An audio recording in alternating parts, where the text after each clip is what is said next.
¿Tienes preguntas sobre la palabra de Dios? Biblia Abierta proporciona respuestas claras a las preguntas más comunes que surgen al estudiar la Biblia. Aquí comienza Biblia Abierta.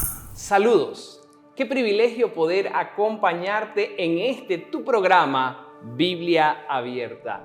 Un espacio para descubrir las verdades de nuestra vida a la luz de la palabra de Dios. Soy Frank Arias y estoy contento de abrir la palabra de Dios contigo para poder estudiar las maravillas que Dios ha hecho en nuestra vida.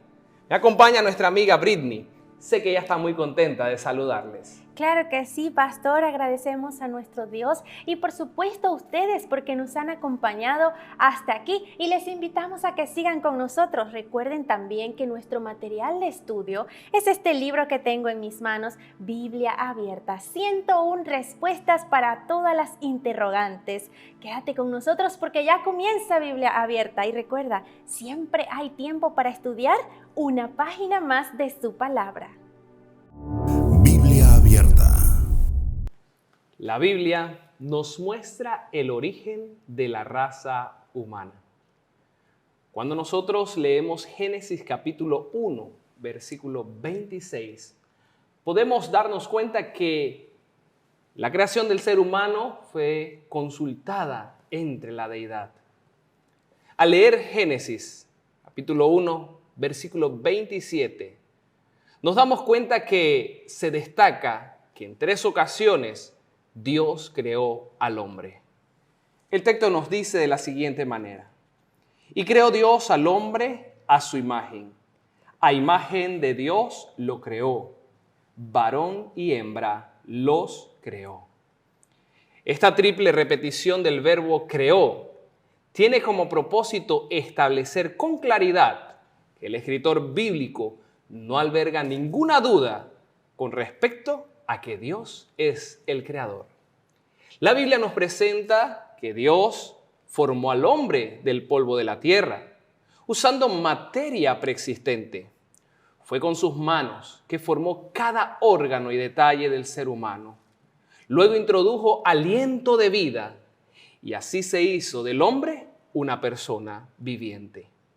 En nuestros días, muchas personas que ignoran el relato bíblico han llegado a considerar que los seres humanos se originaron a partir de las formas inferiores de la vida animal y que son el resultado de procesos naturales que requirieron miles de millones de años. Una consideración tal tiene repercusiones éticas y morales. Así que la manera en cómo se ve al ser humano no es un concepto que pueda ser tomado a la ligera, pues afecta nuestra manera de actuar y pensar. ¿Quiénes somos? ¿De dónde venimos? ¿A dónde vamos? Si queremos tener una respuesta correcta a estas preguntas, debemos ir al manual del Creador. Cuando observamos a nuestro alrededor, el mundo nos presenta 2 realidades que no podemos eludir. Una de ellas es, por supuesto, el deseo que existe dentro del ser humano de hacer el bien. Vemos cómo en situaciones difíciles las personas suelen agruparse para ayudarse mutuamente a sobrellevar los momentos difíciles. Pero también está la contraparte, pastor. Está esa parte y esa inclinación de hacer el mal, de que muchas veces somos egoístas, orgullosos e incluso despiadados. ¿Cómo es posible todo esto? Esta gran lucha que hay dentro de nosotros. ¿Será que en la palabra de Dios hay respuesta para esto? ¿Qué enseña la Biblia, pastor, acerca de la naturaleza humana? Ok, para poder dar respuesta a esta pregunta, tendríamos que ir al origen de la creación. En la palabra de Dios, los primeros 3 capítulos de la Biblia nos muestran el origen del ser humano.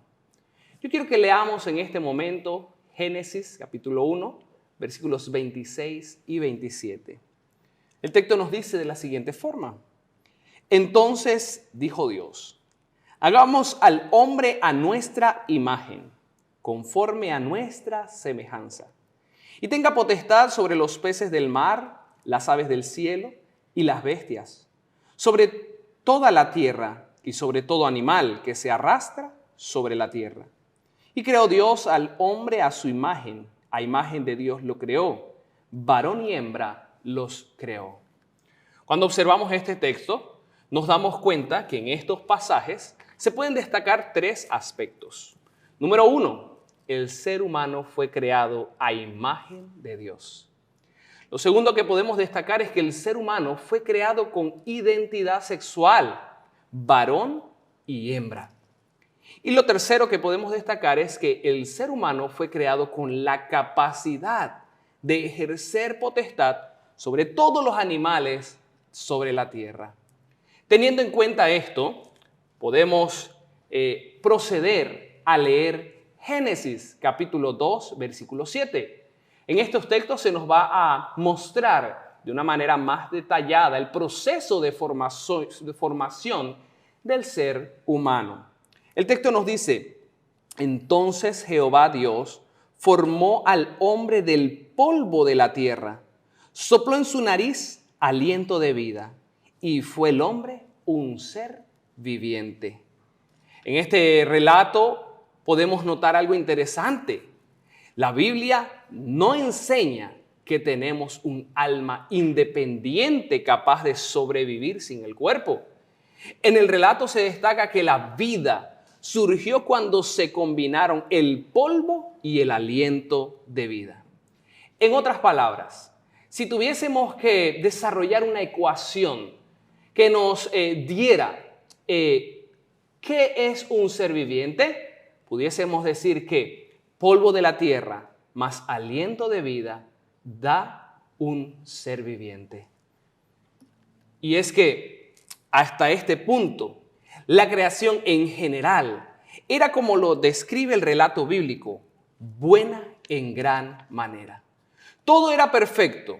No obstante, aunque nuestros primeros padres gozaban de una dicha inexpresable, en el huerto del Edén, cuando observamos el capítulo 3, nos damos cuenta de que los seres humanos caímos en una condición de pecado por ir en contra de las disposiciones que Dios había establecido.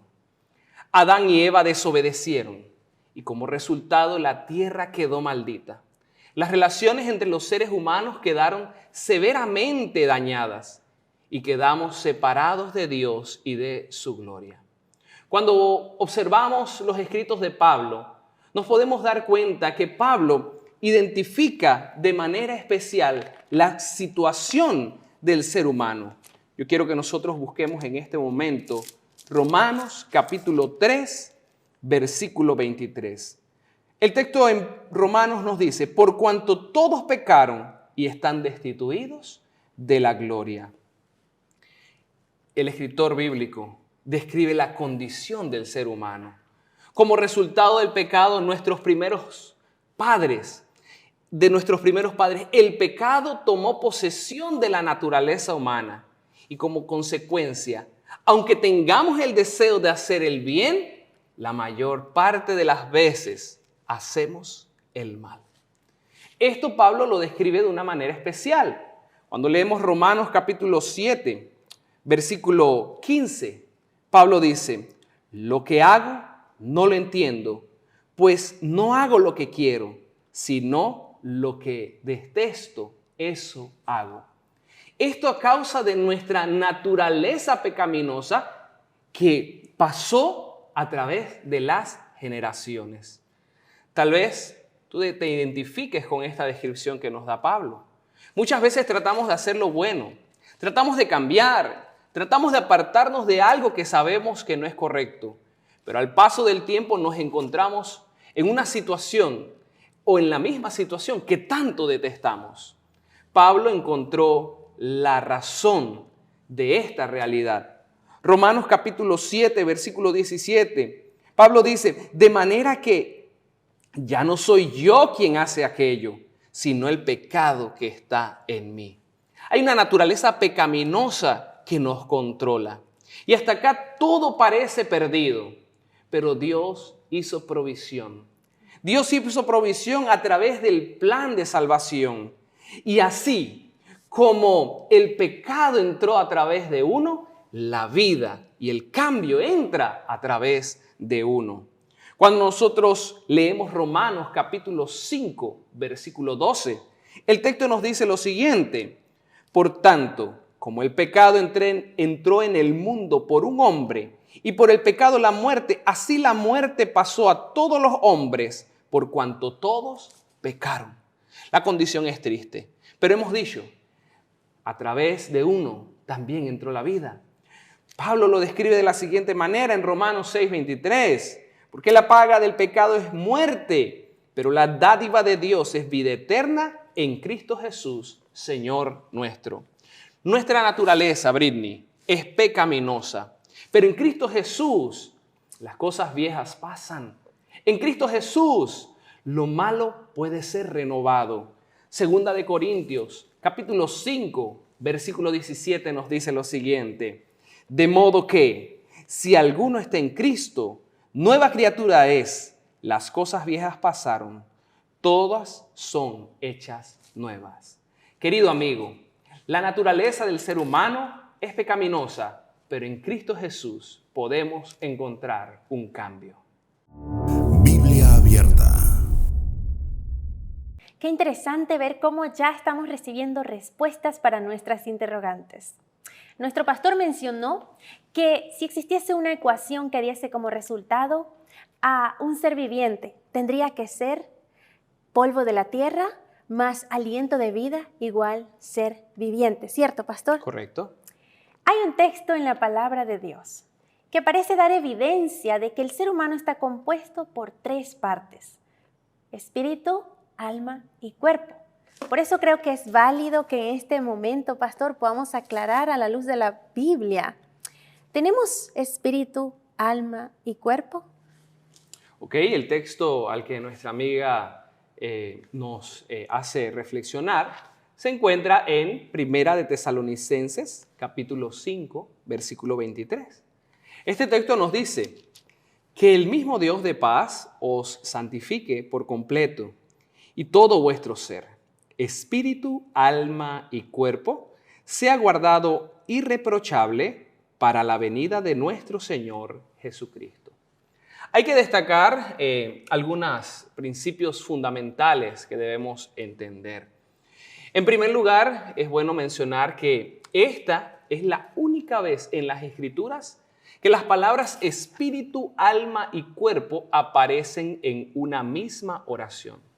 Los estudiosos saben que no se deben formular doctrinas basadas en un solo texto, sino que las doctrinas se formulan estudiando todos los aspectos dentro de la Biblia con respecto a un tema. Lo segundo que se debe mencionar es que esta expresión debe ser entendida dentro de su contexto. Si nosotros observamos cuidadosamente, nosotros vamos a darnos cuenta que Pablo dice todo vuestro ser, y está hablando acerca de la santificación. Y luego entonces menciona espíritu, alma y cuerpo. Lo que Pablo está utilizando es una aposición. Una aposición es un concepto gramatical. Se define como una construcción en la que un sustantivo o un grupo nominal sigue inmediatamente a otro elemento de la misma clase con el que forma una unidad sintáctica. Quiero compartir un ejemplo. Si yo dijera Madrid, capital de España, es la casa de Pedro, sabemos que Madrid y la capital de España está hablando de lo mismo. En el texto que estamos analizando sucede algo similar. Pablo habla de todo vuestro ser y menciona luego espíritu, alma y cuerpo. Estos términos aluden a lo mismo, al ser humano. En este texto lo que Pablo está queriendo destacar es su deseo de que nuestra vida en su totalidad pueda ser santificada. Y yo quiero que tú entiendas algo, querido amigo. Dios no desea que tú santifiques una parte de tu vida. Dios no desea que tú santifiques una parte de tu cuerpo. Dios desea que tú puedas santificar en Él tu vida entera. Así que de esta manera se resuelve esta temática acerca de espíritu, alma y cuerpo. Biblia abierta. Quiero dirigir esta temática ahora a un texto bíblico que encontramos en Eclesiastés, capítulo 12, versículo 7, que nos dice de la siguiente manera: Antes que el polvo vuelva a la tierra como era, y el espíritu vuelva a Dios que lo dio. Claramente este pasaje nos está haciendo referencia a la muerte. Por supuesto, un tema que despierta la curiosidad del ser humano de querer saber qué es lo que sucede con los hombres cuando mueren. Y este texto, pastor, parece darnos las pistas con respecto a esta temática. Por eso preguntamos en esta hora, ¿qué significa que el espíritu volverá a Dios en Eclesiastés 12:7? Ok, para poder responder esta duda bíblica, debemos ir al proceso de la formación de la vida. Ya hemos visto que Génesis capítulo 2, versículo 7, nos describe el proceso de la formación de la vida. Este texto que dice: entonces Jehová Dios formó al hombre del polvo de la tierra, sopló en su nariz aliento de vida, y fue el hombre un ser viviente. Según este registro, como ya lo hemos destacado, la ecuación que pudiésemos determinar para un ser viviente es aliento de vida más el polvo de la tierra. Esto nos da como resultado un ser viviente. Ahora, lo que Eclesiastés capítulo 12, versículo 7 nos está presentando es el proceso inverso a la formación de la vida. O sea, la eliminación de la vida, por decirlo así. Así como en Génesis capítulo 2, versículo 7, la vida es el producto que se obtiene al unirse el polvo con el aliento de la vida que Dios imparte. De la misma forma, Eclesiastés nos muestra la muerte como el proceso de separación de estos elementos. Ahora, debemos destacar algo. No existe vida sin aliento de vida. Tampoco existe vida sin el polvo de la tierra. Estos elementos son inseparables. ¿Por qué esto es importante? Porque esto nos ayuda a demostrar que son falsas las teorías de la inmortalidad del alma, las teorías de la reencarnación y muchas otras teorías que no están fundamentadas en la palabra de Dios. Como lo diría el escritor en el libro de Eclesiastés, en el capítulo 9, en el versículo 5, el texto nos dice de la siguiente manera: porque los que viven saben que han de morir, pero los muertos nada saben ni tienen más recompensa. Su memoria cae en el olvido. Cuando nosotros analizamos este texto, nos damos cuenta que se está hablando de la muerte como un descanso. Eclesiastés capítulo 12, versículo 7, el texto que venimos analizando, lo que está haciendo es simplemente mostrar el proceso de la desintegración de la vida. Como no existía vida antes de unirse el polvo con el aliento de vida, tampoco existe vida después de su separación. Biblia abierta. Hoy día, muchas personas enseñan que el castigo de aquellos que mueren y no se arrepienten será un castigo eterno, un castigo por siglos de los siglos. Sin embargo, pastor, ¿cómo es posible que un Dios de amor, como lo hemos estado estudiando en nuestros programas anteriores, pueda permitir que aquellos que mueren y no se arrepienten ardan por la eternidad? Por eso es que con la Biblia abierta preguntamos, pastor, ¿cuál será el final de los impíos? Lo primero que me gustaría destacar es el hecho de que la Biblia muestra todo lo que Dios ha hecho para proveer salvación a los seres humanos. Dios es un Dios de amor y no busca la muerte del impío, sino que pueda arrepentirse y salvarse. No obstante, cuando nosotros vamos a la realidad, en el futuro Dios tendrá que tomar medidas para que el mal no siga dañando a sus hijos y a su creación. En las Escrituras hay varios textos que se han malinterpretado, ya que hablan de un castigo eterno o un fuego eterno.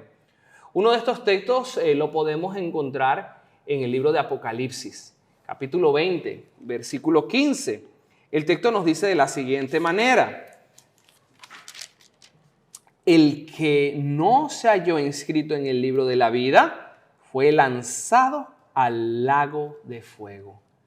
Parece que el texto nos está hablando de un lago de fuego y algunos utilizan estos textos para certificar de que habrá un lago de fuego que por la eternidad estará ardiendo, y ahí estarán aquellos que no se arrepintieron pagando sus penas por la eternidad.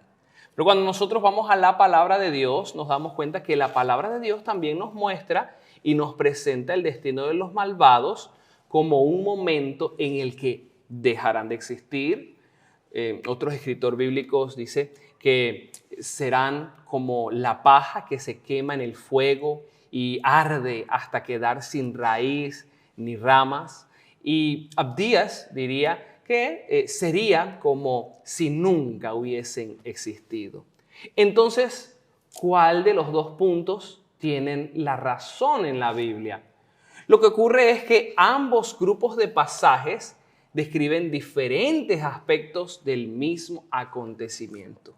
La palabra eterno se refiere al resultado del castigo y no al proceso.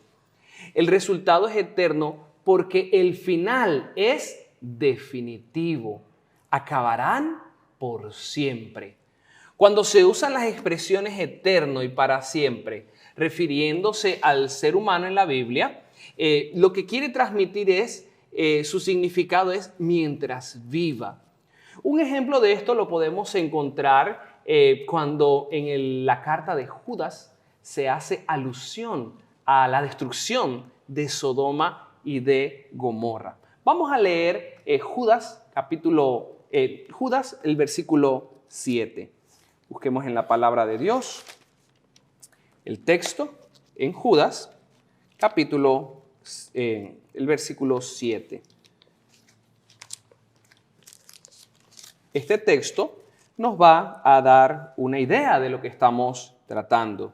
Dice el texto: también Sodoma y Gomorra y las ciudades vecinas, las cuales de la misma manera que aquellos, habiendo fornicado e ido en pos de vicios contra la naturaleza, fueron puestas por ejemplo, sufriendo el castigo del fuego eterno.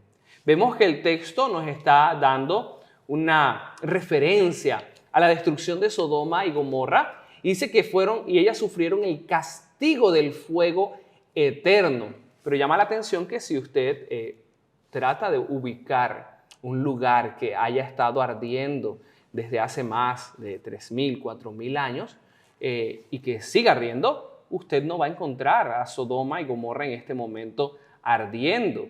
La referencia es porque fuego eterno es porque acabó por siempre esta ciudad. Entonces nos damos cuenta que este relato nos abre una expectativa con respecto a ese castigo de fuego eterno. Yo quiero que nosotros entendamos, queridos amigos, lo que expresa Ezequiel 33:11. El texto nos dice, busquemos Ezequiel capítulo 33, versículo 11. Diles, vivo yo, dice Jehová el Señor, que no quiero la muerte del impío, sino que se vuelva el impío de su camino y que viva. Volveos de vuestros malos caminos. ¿Por qué habéis de morir, casa de Israel? Nosotros no podemos conjugar un lugar donde por siempre las personas que no aceptaron a Cristo Jesús como su Salvador estén ahí sufriendo su castigo, con el Dios de amor que busca la salvación de las personas. Dios no desea el mal Dios desea tu bien. Y lo que Dios ha hecho todo en la Biblia no es para que tú te pierdas, no es para que tú desaparezcas, no es para que tú sufras un castigo. Todo lo que Dios ha hecho en la Biblia, recalco, es para proveerte salvación. Y ahora la pregunta que yo te hago a ti, ¿qué decisión tomarás? ¿Quieres la salvación? Acéptala en Cristo Jesús. Biblia abierta. Para ir concluyendo, pastor, hay una narrativa en lo que respecta a la crucifixión de nuestro Señor Jesús. Y es que al estar Jesús allí, había dos malhechores y uno de ellos le dice a Jesús, Jesús, cuando tú vengas en tu reino, yo quiero estar contigo. Ya sabemos las palabras que Jesús le dijo a él. Sin embargo, este texto ha sido malinterpretado por algunas personas porque dicen, o más bien afirman, que cuando el ser humano muere, de una vez va directo al cielo. ¿Qué dice la palabra de Dios con respecto a eso? ¿Prometió Jesús el paraíso al ladrón en la cruz? Ok, la referencia narrativa a la que se está haciendo en este momento en la crucifixión de Jesús, la podemos encontrar en Lucas capítulo 23, versículo 43, una declaración de Jesús. Jesús le dijo, de cierto te digo que hoy estarás conmigo en el paraíso. Hay una manera tal vez sencilla que las personas buscamos para responder esta pregunta o para tratar de entender este texto, y es el lugar donde se coloque la coma. Si la coma está antes de la palabra hoy, se leería de la siguiente manera. De cierto te digo que hoy estarás conmigo en el paraíso. Pero si la coma se coloca después de el hoy, diría, de cierto te digo hoy, estarás conmigo en el paraíso. Hay un detalle, y es que si nosotros buscamos solucionar este texto con una coma, caeríamos en un error. Porque los manuscritos del Nuevo Testamento, en un principio, no tenían signos de puntuación. Así que cualquier puntuación que nosotros coloquemos, estaremos colocando en ella nuestro entendimiento del texto o nuestros preconceptos que tenemos para con el texto, ya que los signos de puntuación se agregaron en el siglo IX de nuestra era. Por lo tanto, el problema no se puede resolver así. Ahora bien, aunque la gramática no nos pueda ayudar mucho, sí podemos observar, lo hemos mencionado en otras ocasiones, lo que los otros textos bíblicos nos presentan, la postura en general de la Biblia. Decir que el ladrón fue al cielo es ir en contra de evidencias bíblicas. Por ejemplo, decir que el ladrón fue al cielo es ir en contra del texto que está en Primera de Tesalonicenses, capítulo 4, versículo 17. Si nosotros leemos este texto, vamos a poder notar que se dice, luego nosotros, los que vivimos, los que hayamos quedado, seremos arrebatados juntamente con ellos en las nubes para recibir al Señor en el aire, y ahí estaremos siempre con el Señor. ¿Justamente con quién? Justamente el texto previo habla de los muertos en Cristo. Así que los justos, la resurrección de los justos ocurre durante la segunda venida de Jesús. También podemos leer Primera de Corintios, capítulo 15, versículos 20 al 23. Busquemos en la palabra de Dios, Primera de Corintios, capítulo 15, versículos 20 al 23. Dice, pero ahora Cristo ha resucitado de los muertos, primicias de los que murieron es hecho. Pues por cuanto la muerte entró por un hombre, también por un hombre la resurrección de los muertos. Así como en Adán todos mueren, también en Cristo todos serán vivificados. Pero cada uno en su debido orden. Cristo las primicias, luego los que son de Cristo en su venida, dice el texto.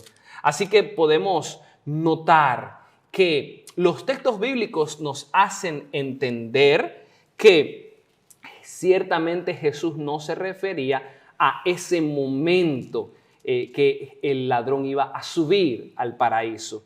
Incluso cuando nosotros notamos la historia de Jesús, nos damos cuenta que el relato bíblico nos muestra que Jesús al morir no fue al paraíso directamente.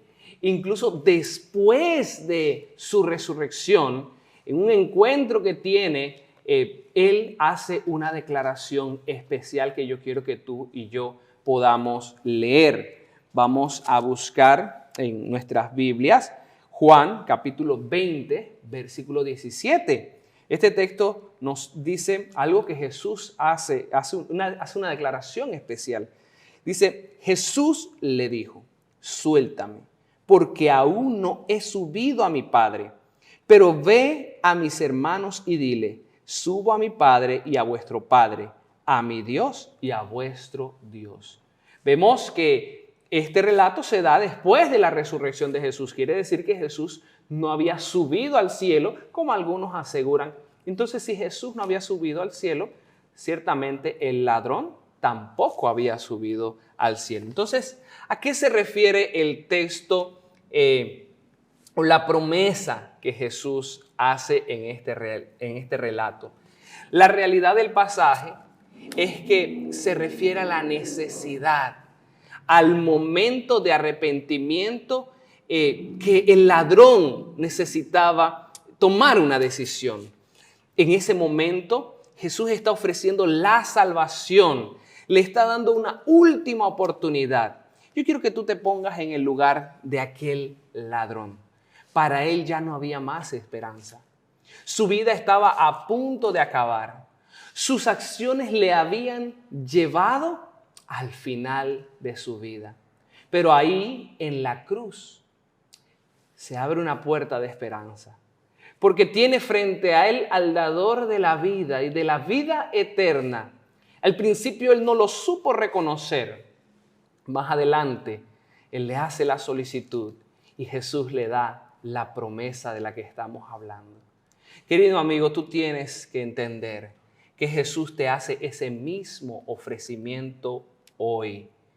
Tú tienes que entender que la vida del ser humano no puede, sin Dios, ser por la eternidad.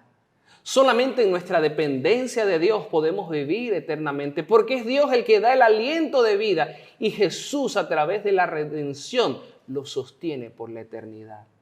Así que, querido amigo, yo quiero hacerte una invitación y es que tú puedas tomar la decisión de aceptar la vida eterna que Cristo Jesús te ofrece. Un día Dios vendrá y los pecados, la maldad tendrá que ser eliminada. Pero aquellos que estén cubiertos por la sangre preciosa de Cristo Jesús obtendrán la vida eterna. Y yo te hago la pregunta, ¿qué decisión tomarás? Espero que tu decisión sea tomar la vida eterna que Cristo Jesús te ofrece hoy. Y así como el ladrón, poder recibir esa promesa de que un día podrás ir al paraíso cuando Cristo Jesús vuelva. Quiero orar por ti en este momento. Padre amado, gracias te damos por tu palabra. Y gracias te damos por la oportunidad que tú nos das de abrirla. Hoy hemos entendido que nuestra naturaleza es pecaminosa, pero que también en Cristo Jesús podemos encontrar vida y vida eterna. Por eso decidimos aferrarnos a Jesús. Bendícenos en el nombre de Jesús. Amén. Biblia abierta. Y hemos llegado al final de este episodio de Biblia Abierta. Gracias por acompañarnos. Te invitamos para que estés con nosotros en el próximo episodio. Recuerda, siempre hay tiempo para estudiar una página más de su palabra. ¿¿Tienes preguntas sobre la palabra de Dios? Biblia Abierta proporciona respuestas claras a las preguntas más comunes que surgen al estudiar la Biblia. Biblia Abierta.